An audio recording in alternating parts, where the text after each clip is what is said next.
Hello বন্ধুরা, আবার চলে এসেছি একটি নতুন ভিডিও নিয়ে।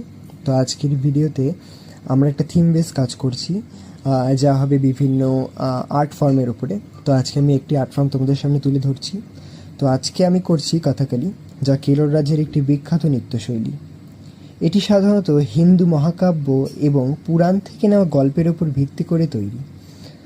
কথাকলিতে উজ্জ্বল রঙের মেকআপ, বিস্তারিত পোশাক এবং জটিল হাতের ইশারা ও নৃত্যের মাধ্যমে আবেগ ও কাহিনীকে ফুটিয়ে তোলা হয়।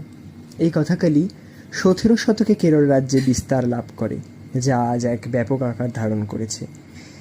এই কথাকলির মাধ্যমে হিন্দু দেবদেবী, দৈত্যদানব এবং বিভিন্ন চরিত্র, প্রেম এবং যুদ্ধের কাহিনীকে তুলে ধরা হয়। তো তোমাদের কাছে আজকে আমি শেয়ার করলাম এই ছোট্ট একটি অভিজ্ঞতা। তো কাজটি কেমন লাগলো অবশ্যই জানিও। আগামী ভিডিওতে আমি পাঞ্জাবিটি সম্পূর্ণ করার চেষ্টা করব। তো